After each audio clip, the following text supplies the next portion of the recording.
Welcome to Firefly Builder Podcast, where I, Steve Bachgartner, will take you on a journey forge discussing lessons learned on the front lines of leadership. Today, we're going to have a conversation with George Williams, the CEO of Reliability X. From what I know about Reliability X is they are a leader in the maintenance and reliability field. They got fired up just a few short years ago. I believe it's 3. And have really just taken the world by storm. They're creative in what they do, and they hire great talent, and they just go out there and fire companies up and help them realize their potential in the reliability field. So today we're going to be really diving deep into mentorship, how George evolved as a leader in his field and outside. We're going to share a few stories and really just follow this to wherever the road takes us. So welcome, George. How you doing, man? I'm doing fantastic, Steve. Thank you so much for having me on your podcast, man. This is awesome. You're welcome, brother. I appreciate you coming on. So let's just start right out of the gate by talking about where you came from and kind of your origin story, if you could enlighten us.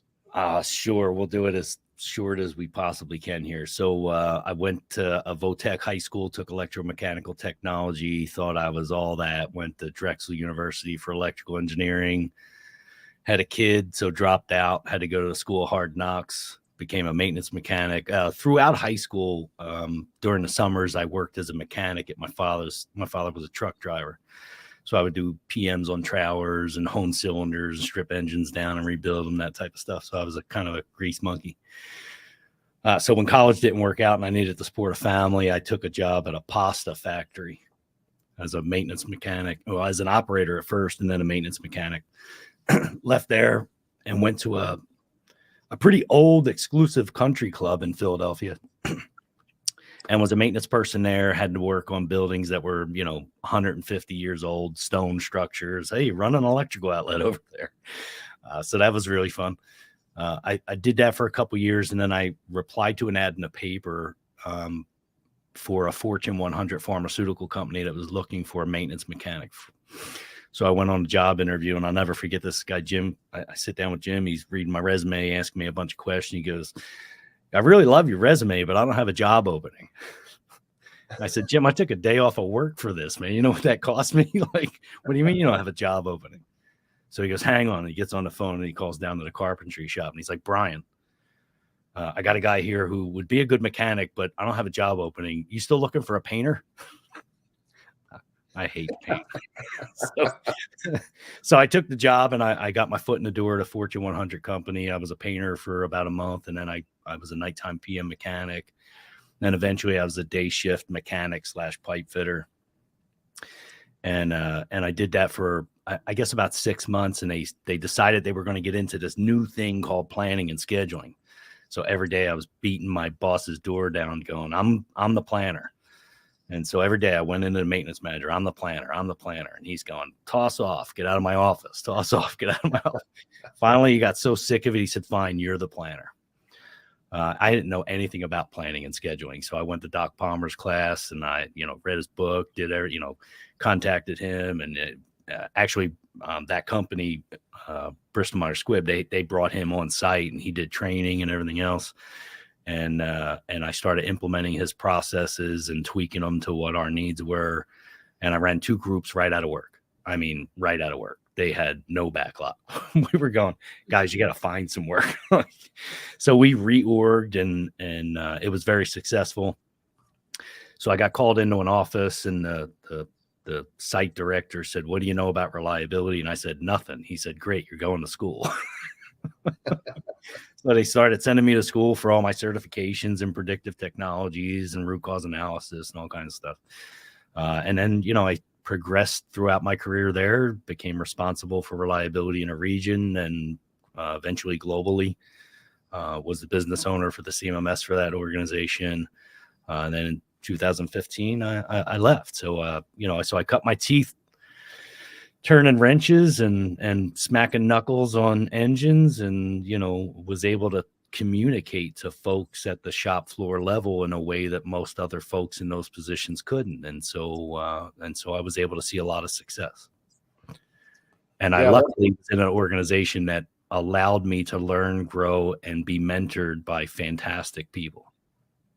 Yeah, that's awesome. And when you can find a place like that, one thing I want to pluck out of that story though is that mindset that you had. I'm the planner. I'm the planner. I'm the planner.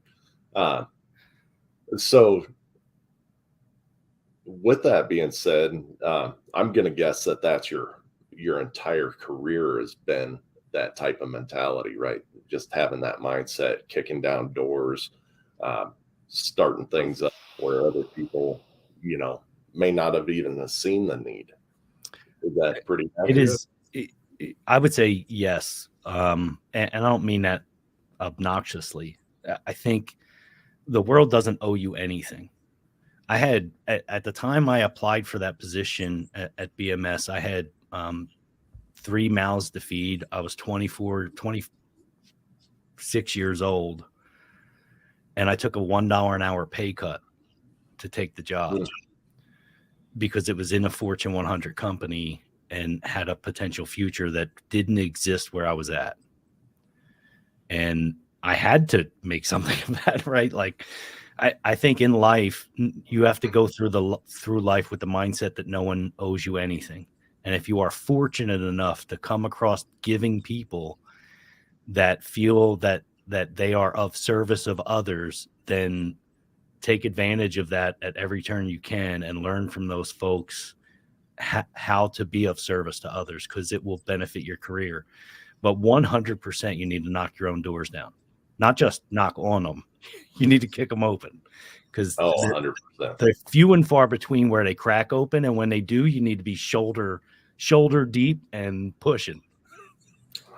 Yeah. So I've had this vision of that, whole setup of how Earth is in the movie WALL-E, right? And how we have all these overweight people in these chairs. They don't move. They just kind of get skirted around here or there. And,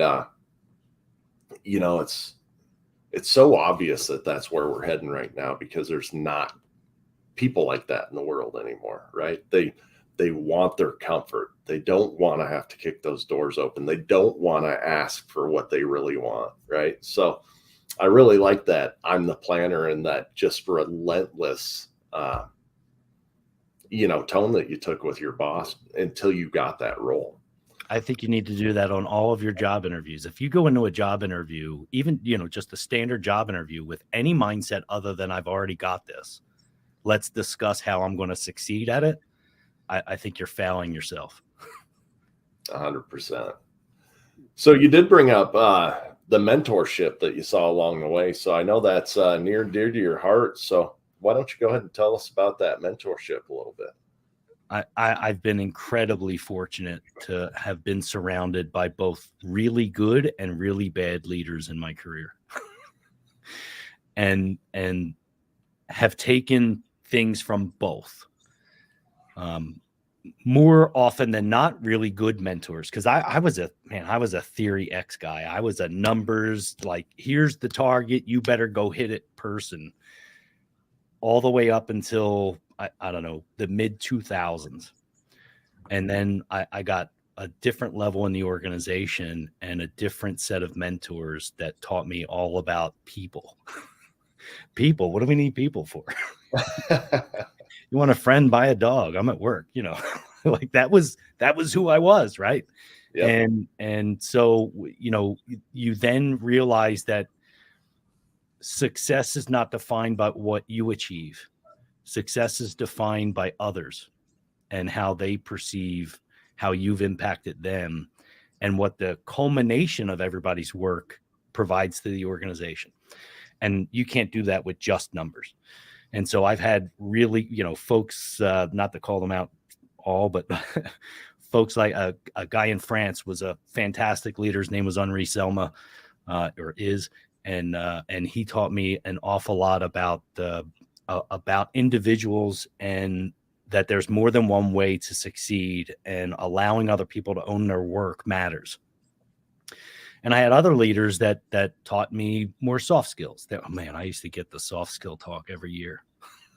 You got to work on your soft skills. I think I still in my head deserve to hear it, but luckily I own my own business, so I don't have to hear it no more. But I had a leader tell me, look, because I was notorious for putting people in their place. I'd write a scathing email to teach them how right I was. And I had a mentor tell me to write on a Post-it note, what is your goal, and put it on your monitor. And it sat on my monitor, or at least some other Post-it note, because it probably lost its stickiness over time, for probably a decade. I kept a Post-it note. Even when I left there and went to B. Braun Medical, I wrote another one that said, what is your goal, and put it on my monitor, because I would then write that email and go, that's not going to get me what I actually want.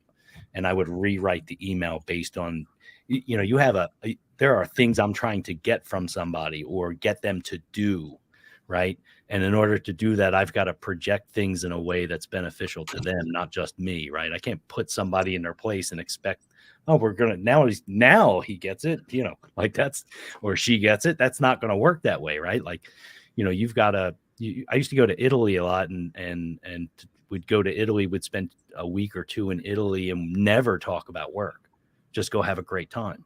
And then when you come home, you give them a week, call them up, ask for what you needed, no problem. If you go there demanding stuff, it's not happening. So you've got to learn the culture, you got to learn the people, you got to learn their motivations. There's so many factors to all that stuff, but all those mentors kind of help give you those skills. And what's interesting is folks that generally speaking are seen as good leaders love to be mentors. They love to pass that on. And so don't miss opportunities to build relationships with people that actually want to help you. You may take it as criticism at first, but when you put that aside and put your ego aside, you'll realize that the only thing they really want to do is see you succeed. Agreed. So the email thing, I had one of my employees tell me that he made the right decision this morning. He went home and yesterday, and he, looked at his wife, looked at his house, and a couple other things, and the words almost came out that, what in the hell did you do all day? But if you focus on that, what is the goal, right? That's definitely not going to get you the outcome you need. No, for sure. But we do that in business all the time, right? I mean, we send that email with all caps, while we're pecking at the keyboard. The desire to be right usually far exceeds the desire to be better. Agree. And when you can finally get in a comfort zone in your own self to set aside the desire to be correct and realize that the desire to be better is more important, you'll make just exponential improvements in your life. Agreed. So you've really come along as a leader in your life. Is there one spark that you could point to that really got you on that track? Was it this gentleman that you just spoke about, or was it someone else that really turned you and showed you a different way? Yeah, I think up until, I don't want to single people out too much, but so one of my bosses, his name was Pete DeRocco, and Pete was a gentleman from the Boston area, and found himself a BMS employee when DuPont was acquired by BMS, and he became my boss when my previous boss retired. Well, my previous one-over manager retired. A guy named George Weitengruber, great storyteller. Learned a lot about storytelling from George. He was fantastic. But Pete taught me about being pragmatic. He was rigid, pragmatic, action-oriented, but still a people person. And it's something you couldn't quite grasp. And I would go into his office and he would say, George, I need this, and this. And then he would leave me alone. I would go do my job, get it done, come back. But at the same time, he would teach me how to get the larger group on board with the ideas. And just sitting and watching him do those things really meant a lot, because he would then sit you down afterwards and say, okay, here's what I noticed in the room. Here's what you did wrong, or what you could have done better, or what you didn't pick up on in body language. And so, I reported to him for probably 3 or 4 years, and I learned so much in those 3 or 4 years because he was always looking for the opportunity to make it better. And he would put you out in the spotlight and say, go, and then watch you foul and then rein you back in and teach you all about what to do right. And so you didn't just learn because maybe it got stuck in between here and coming out here. You learned because he gave you an opportunity to apply what he was saying, and then foul, and then come back and learn again. He was phenomenal. I think people don't give enough credit to the opportunity to fail, right? Oh, I love failure. If I didn't love failure, I couldn't be a reliability engineer. Right. That's my life. I'm wrong all the time, like all the time. I don't even know how I got through life so far. Oh, I get you there, man. I mean, not about me, but so I remember when I worked in the plastic industry, we had this person come in, and I don't even know who the hell they were today, right? I mean, this is decades ago, but I remember what they said, and it was about, just kind of overall sales, right? And how if you put out a product every day and it's consistent and this, that, and the other, that you actually never build a name for yourself, right? However, if you do have some hiccups along the road, right, and they get out, you make a horrible name for yourself. And he had statistics for all this, but if you put that product out and you have a few mistakes along the road, and now you apply a strategy on how to make that right for the customer, your name just blows up, right? And the same thing is true for leadership of people, right? To be able to humble yourself after you failed, there's a huge amount of power in that. No doubt. And the struggle that a lot of folks have is that they sit in an organization where the organization screams you're empowered, but you're really not, because they don't understand empowerment. Empowerment requires leadership to basically say you're empowered, but it also requires two other things. One is the person has to be confident enough in their skills and capabilities to act on empowerment. And the second thing is the organization has to be willing to accept failure. And if those two things don't exist, the quote unquote blessing of empowerment is irrelevant, because no one's going to act on it. And so there's a lot of folks that are sitting in organizations where they want to take action, but they know failure is not accepted. And so they can't grow. And the advice to those folks is to just leave, leave quickly and find another organization. Because those organizations, it's really hard to undo that culture or to evolve it to where it needs to be. I don't really like the term change culture or culture change. That's not true. You have to evolve people. And if you're in an organization where empowerment really doesn't exist, the easiest thing to do is find an organization where it does. Yeah, I agree. So a little bit of clarification on that, though, right, is there is failure because you've tried something new, and then there's failure because you're not living up to your potential, right? Oh yeah, two different things. Yeah, we're talking about the former. Yeah. Right. Yeah, right. no doubt. I just wanted to make sure that the listeners caught into Yeah. that as well. Yeah, absolutely. You don't want to, just constantly not meet your numbers and think that should be okay. Yeah, no, we're talking about if you're trying to take on a completely new adventure, it with the intention of making things exponentially better, right? And sometimes those things succeed, and sometimes those things are not to their fullest success, and you got to tweak them, right? And so we Right. consider those things a minor failure and setback, and you have to press on. Agreed. So going along with this mentorship theme that we got going on, how do you apply that now in your company, right? You own this company. You definitely have a lot more risk in the game. You can't just go find that other job, right?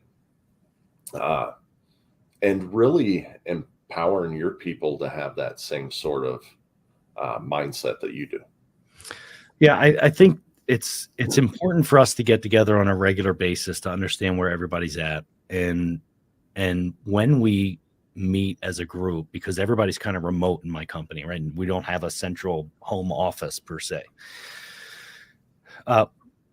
All ideas are thought of as valuable, and folks like Paul Crocker are getting us into the water industry and getting us connected with folks in that industry because he sees potential in that area and lots of organizations. And so he brings ideas on what we can do better to help crack into that industry and make a name for ourselves there. And we absorb all those things.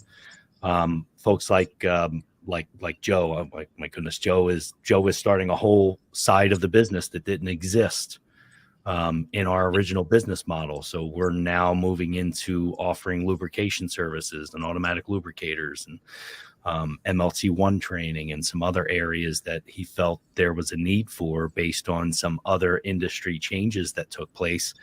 A door cracked open a little and he pounded it open. And so we accept that as an organization. We do an awful lot of reinvestment.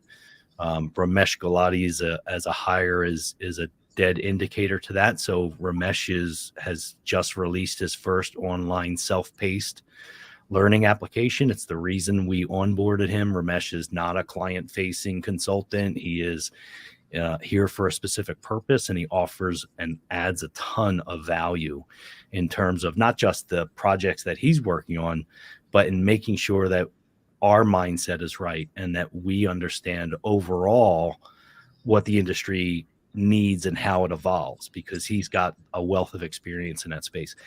I'm more of a listener than I am a leader, right? Like in terms of what a position title stands for.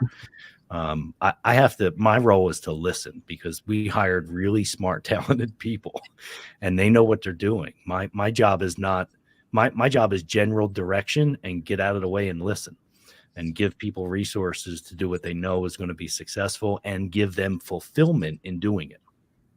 Right. So that's it's interesting that you brought that up, because I just had another gentleman on. His name's Dylan Bain from Fiscally Savage. But we were talking about, people and connecting to job titles rather than the value that they bring, right? So I was thinking about that, and I wrote it down the other day. I wish I had it here on my desk, but my value in my W-2, I work as a plant manager right now, jump ship out of reliability because, I thought that plant management would be more fun. Finding out it's a lot more headaches.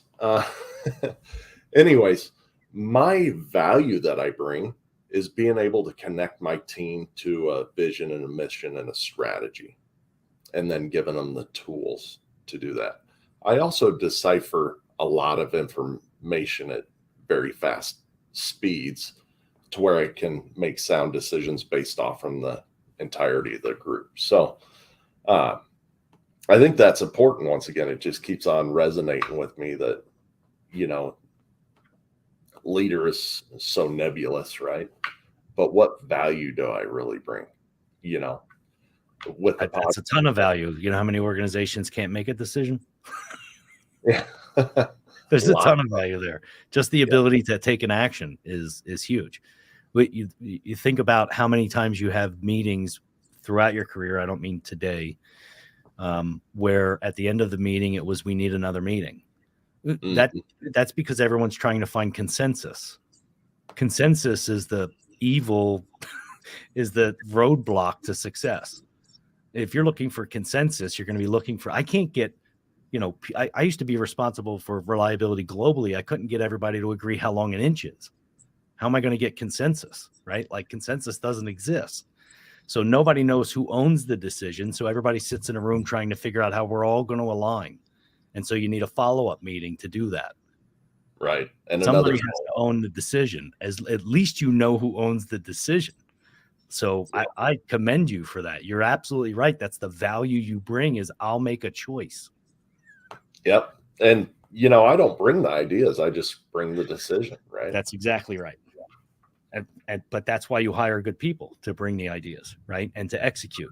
And you get the bigger picture of the business and make a decision, right? So, but that's what the role is. That's what you're hired for. Yeah. So I'm, when I get asked at a executive meeting or whatever, what I do, who I am, all that stuff. So I'm just going to go into that dissertation. You think that'll work out all right? I think you should. Yeah. I'm here to make the decisions. You guys won't. Yeah, there you go. I like that. So, you've gotten some really good talent here lately, right? I mean, you've brought in Paul, you've brought in Ramesh. In today's world, we're all struggling for talent. We're, just beating down people's doors, trying to get the right people in. How do you get such good talent and retain them, George? They just love me. No, I'm just kidding. so you treat people well. Ramesh could have gone anywhere, as could have Paul. And when you have 25 plus years in this industry and you've been going to conferences and you speak to folks and you always treat them with respect and you listen to what they have to say and you praise them for what they bring to the industry, you get a rapport with those folks.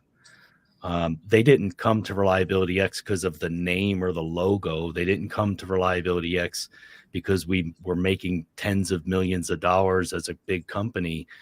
They came to Reliability X because we have a different ideology on how we will treat people. We give them the freedom to one of the first things I ask people is, well, what do you like to do? I don't want to hear I can do root cause analysis and I can do an FME. What do you enjoy doing? Because I want to see if I can find that work for you and put you in that space. And Paul loves Maximo. So guess what Paul's working on? Projects that deal with Maximo. And Ramesh loves to teach. And he likes, honestly, the whole Ramesh thing went like this. Hey, Ramesh, how you doing? I'm doing great. Retired from Jacobs. It's fantastic. But, I'm kind of looking to still be meaningful in the industry, but all these companies here want to send me all over the world. And I said, well, what do you want to do? And he said, I want to spend time with my grandkid. So I called him up a week later, said, hey, Ramesh, I'll pay you to do that. And he went, do what? And I said, spend time with your grandkid. But I also this other part. Right. Yeah. But you can do that from home. Right. And everybody else wanted him all over the place. So and we just have a new hire that will be announced shortly, who's also another big name in the industry. And I think it's because it's not just we pay well and the benefits are good and all those things. Joe and I are not looking to become like mega millionaires here. We have profit sharing. We ask people what they enjoy doing. We listen to what they have to say to help create direction for the organization. Our goal is to make them feel valuable, or let me rephrase that.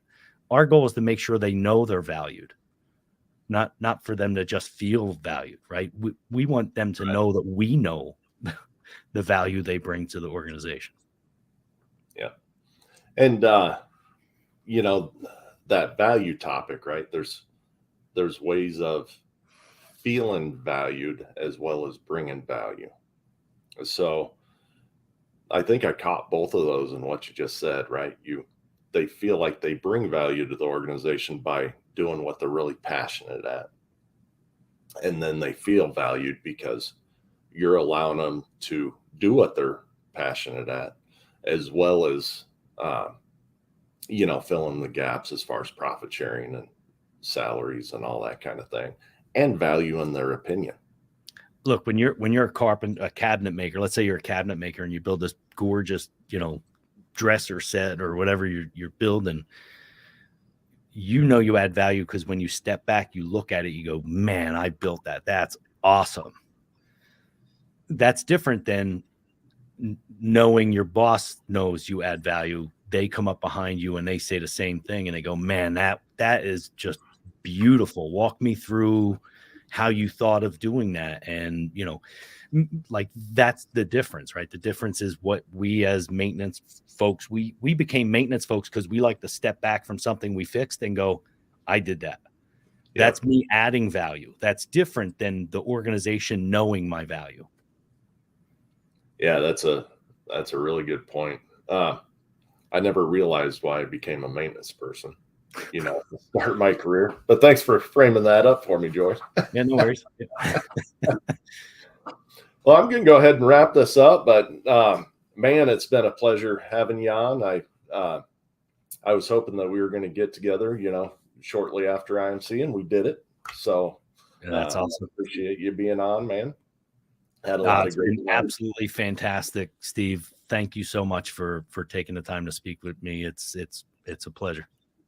Of course. I will tell you though that I do believe that your employees come because of the name, because I mean, really, it's pretty cool. Thanks, man. I appreciate that. Not to mention that big old gearbox you got behind you. Yeah, that's the rig. Really. All right. So anyways, for the listeners out there, I hope you really appreciated what you heard here today. George brought us a lot of really good insights on mentorship, kicking the door down, getting your name out there, getting your, the world doesn't owe you anything. So you got to go out there and get it. Right. We had a lot of good conversation around a lot of different ways to treat people. Let them bring their value, show them that they're valued, and just a lot of good nuggets. I'm going to be listening to this one again, and taking some more out of it. I think you should all do the same. And so one last thing before I finally wrap up, what's the best way for the listeners to reach out to you if they have any reliability or maintenance or leadership topics that they want to consult you for? Awesome. The easiest thing to remember is ask, ASK, at reliabilityx.com. Any questions you have, fire them that way. You can visit us at www.reliabilityx.com. Connect to me on LinkedIn and Twitter and all that other fun stuff. And yeah, absolutely. And we do a lot of teaching, and students are always pinging us with questions. We may not get back to you that day, but we will absolutely get back to you. So ask at reliabilityx.com. All right, perfect. So I invite all the listeners to go ahead and give this episode a nice rating and a review. That, of course, helps us, rank up in the charts and get this message out to just that many more people.